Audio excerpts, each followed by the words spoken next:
Walong kahulugan ng alahas sa panaginip. Una, binigyan ka ng alahas sa panaginip.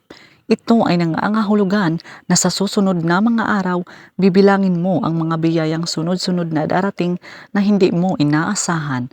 Pangalawa, nakapulot ka ng alahas sa panaginip. Ito ay nangangahulugan ng swerte at pagkakataon. Ito rin ay nagpapahiwatig na may dumarating na magandang oportunidad sa iyong buhay. Ito rin ay sumisimbolo ng pagkakaroon ng bagong yaman o pag-unlad. Pangatlo, nakasuot ka ng alahas sa panaginip. Ito ay nangangahulugan ng pagpapahalaga sa material na bagay. Ito rin ay nagpapahiwatig ng mga oportunidad na dumating sa iyo na nagdudulot ng pag-unlad o tagumpay sa larangan ng buhay mo.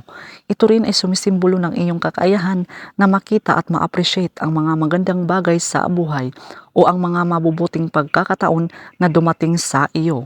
Pang-apat, bumili ka ng alahas sa panaginip. Ito ay nangangahulugan ng paghahanap ng halaga at kasiyahan.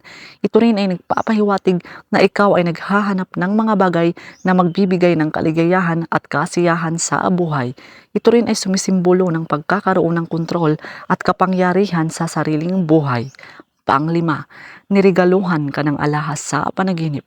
Ito ay nangangahulugan ng pagpapahalaga at pagkilala. Ito rin ay nagpapahiwatig na may taong nagpapahalaga sa iyo at pinahahalagahan ang mga tagumpay mo. Ito rin ay sumisimbolo ng pagkakaroon ng mataas na pagpapahalaga sa sarili. Pang-anim, ninakaw ang alahas sa panaginip.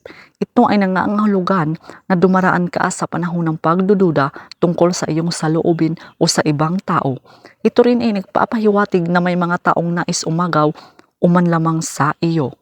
Pang-pito, nawala ang alahas sa panaginip. Ito ay nangangahulugan ng pagkawala ng pag-asa ng isang romantikong kalikasan. Marahil ang isang tao na madalas mong iniisip ay hindi tulad ng nararamdaman mo. Pangwalo, itinapon mo ang alahas sa panaginip. Ito ay nangangahulugan ng mga bagay o relasyon sa buhay na hindi na pinahahalagahan o kailangan paghiwalayin. Ito rin ay sumisimbolo ng pagkakaroon ng malasakit sa sarili at pagpapahalaga sa totoong halaga ng mga bagay. So yun lang po mga kaibigan. So please do subscribe and hit the notification bell para ma-update po kayo sa susunod na mga videos. Maraming salamat.